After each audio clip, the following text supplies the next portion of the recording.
They were waiting for Daddy, we were. I paused outside their door. The laughter was cheerful. It was also infectious. It began as a silent chuckle.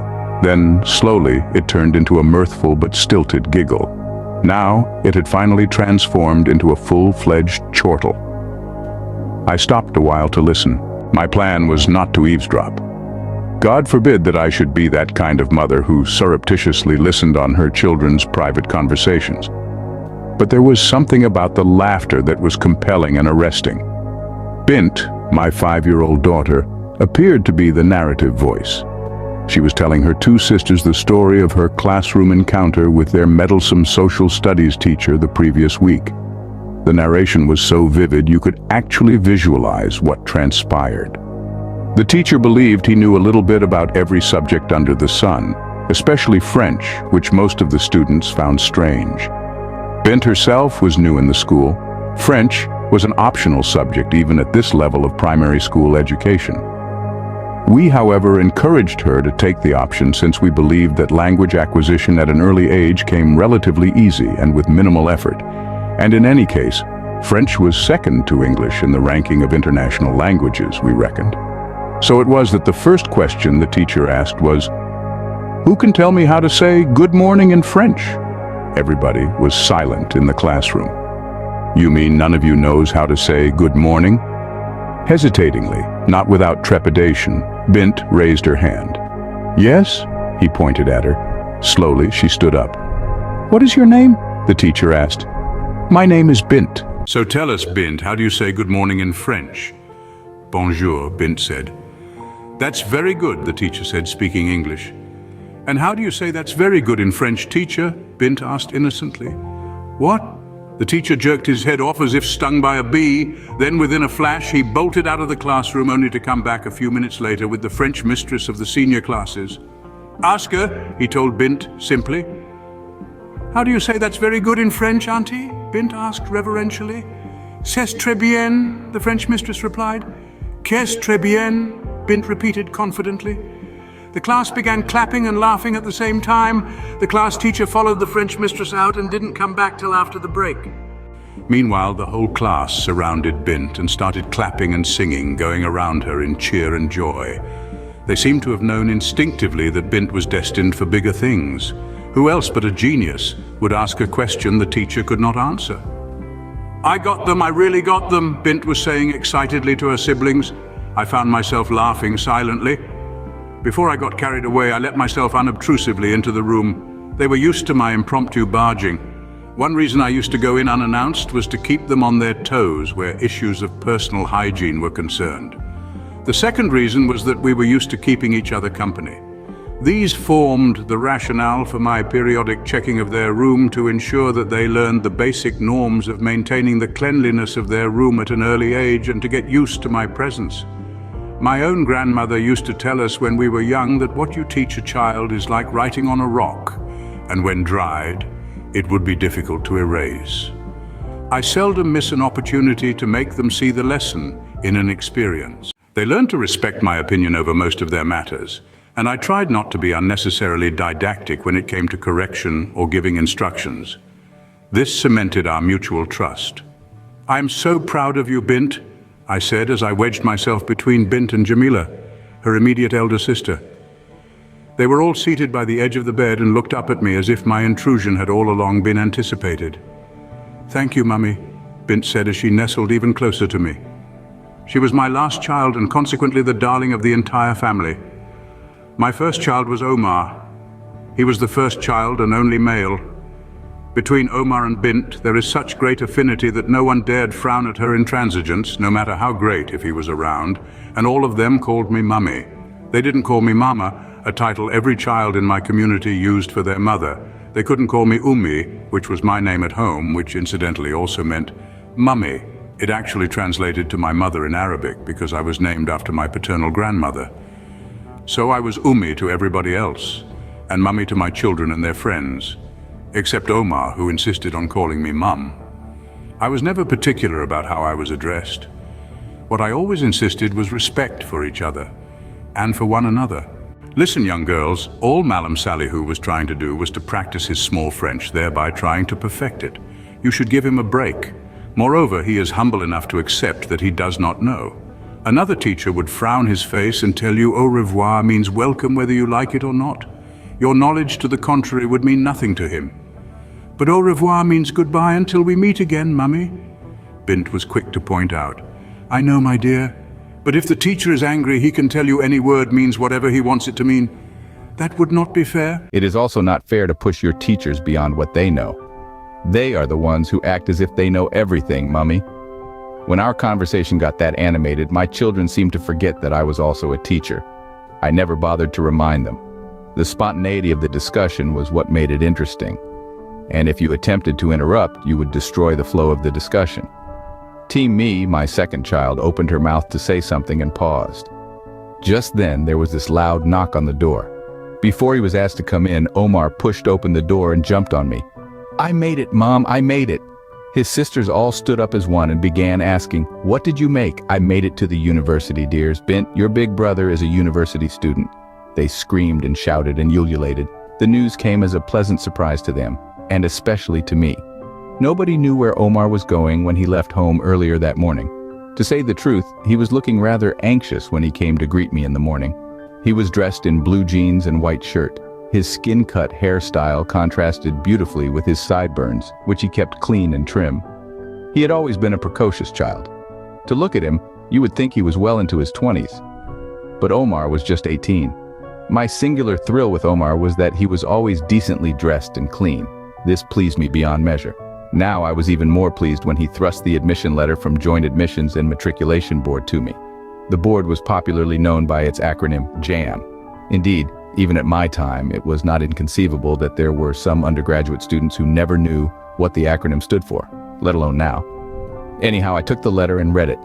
My son was given admission to study law at the Congo campus of Ahmadu Bello University, Zaria. This was exhilarating. This was all his father dreamt of. Big bros, what course did they give you? Timi, my first daughter and therefore Omar's immediate younger sister, asked. Look here, young lady, call me with respect. To you and everybody in this house, except Mom and Dad, of course, all of you should now call me my learned brother. In the school, we call each other my learned colleague. So, since you are not my colleagues, you call me my learned brother. Indeed, this is called running before learning to crawl. Timi laughed. Can you hear yourself? Jamila said to her brother. Just call yourself Omar Esquire, Timi said. Mom, your daughters are plain jealous. Indeed, Timi managed to muster all the affectionate sarcasm in that single word. Big bros, congratulations, Bint said, turning to her brother to give him a hug. Thank you, my dear. For you, there is an exception. Call me whatever you want. But those belligerent sisters of yours, let me just catch them calling my name anyhow. We will take them to court. They all burst into laughter. Wow, I am really so happy for you. Let your father come home. There would be a grand celebration today, I said tactlessly. I knew my utterance was tactless because as soon as I said that, my face was besieged by 8 expectant ears, all wanting to know what I had in mind and how the celebration was going to be and when. First, let us wait for your father's return. He closes at 5 o'clock in the evening and arrives home later. You know that his is the only bank in this community.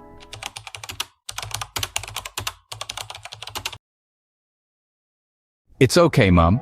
But tell your children, especially that blabbermouth called Tima, that nobody should tell Dad about this admission before me, Omar said. Why is that? I asked. He promised to upgrade my torchlight phone to a smart Android phone. That's not true, Mom, Timi said. There's no way Daddy would promise him smartphone while he leaves us with this torchlight phone. Timi's protest elicited such laughter that for a moment I forgot what the bickering was about. Mom, you see plain jealousy, envy. That's what's stopping Timi from growing tall. I allowed them to chastise one another a while before ruling that whatever their father's decision would be, either on the celebration or on the purported phone purchase, would have to wait till the owner of the house arrived. All I asked is that nobody should rush to tell him beforehand. Omar repeated his request. Okay, I said. Nobody would be the one to tell him first. As soon as he arrives, you would go and tell him the good news yourself. Thank you, Mom. You are welcome, Omar. The room was getting stuffy because we did not turn on the fan. What was I saying? We did not have light for 2 days now and the generator was in need of repairs. Let's go outside and sit under the mango tree in the courtyard, Jamila said, wrenching the words out of my mouth. It is very hot in here. We trooped out and went to the courtyard. White plastic chairs were already there, and Bint and Jamila began dusting them with an old piece of clothing. "Mummy?" "Yes, Bint. What is it?" "I want to drink Zobo. I can buy that for everybody," Omar said. "Timi, bring 5 bottles of Zobo." "Bring the money first." Omar turned to look balefully at me.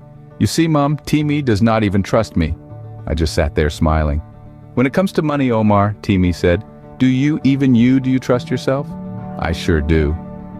"How many times did you take my Zobo without paying?" "That was different. I was not an undergraduate then. Now you are talking to a potential lawyer. See, young girl, you'd better watch it. You could be in trouble one day, and your only brother here would be called upon to defend you. I would remind you of this day, believe me." "Timi, go and get the Zobo," I said. "I would pay." "Thank you, Mom." By this time, Bint and Jamila were done cleaning the chairs. We sat as close to each other as the white plastic chairs would allow and waited for Timi to bring the Zobo. There was a very joyous atmosphere in the air, and nobody wanted to spoil it. Then, all of a sudden, Bint said, "Mummy, tell us a story."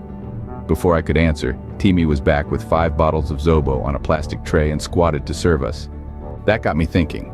Bint wanted me to tell them a story, but it was a different story that came to my mind. Omar was going to a new environment. Until now, he had been ensconced in this Lafayette community of ours. He was going to town. The university was a civilized community, different from ours. And with so much freedom, one didn't know what to do with it. Maybe I should tell them about my experiences in the university. But how interesting could that be?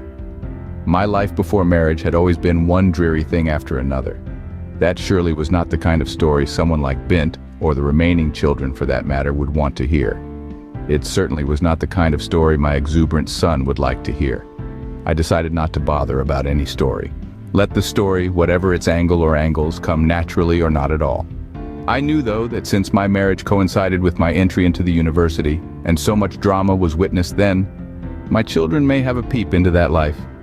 Like I said, however, I would not make a deliberate effort at personal narration. We still had like 2 or 3 hours before their father returned from work. Me? The joy of a teacher was that as long as the school was over, she too was free to rest till the next day. I had time. I would ask Omar about his admission first. How did he go about getting it when no one raised a finger to help him? "You see, Mom," Omar told me even as his siblings listened, "there is always a silver lining in the cloud. After I passed SSCE examinations, by no means a small feat, even if I am saying it." "What do you mean by that immodest remark, by no means a small feat?" "Well done, William Shakespeare." That was Timi, always looking for her brother's trouble, as they say. "Mum, tell this big mouth to stop interrupting a lawyer when he's speaking." Then he turned to address Timi herself. "Don't you know how many of my colleagues had their exams sat for? Don't you know how many parents paid big money to these so-called miracle centers where no candidate fails their exams? Don't you think I have a right to boast of my achievement when I scored 7 credits, including English and mathematics, at the very first attempt in my WEEC examination? It is by no means a small feat, my dear sister. Don't let me curse your efforts, you hear? Otherwise, I would say yours is soon coming, and I would see what you would make." Timi sensed Omar was slightly hurt. She stopped taunting him, and he went on with his story.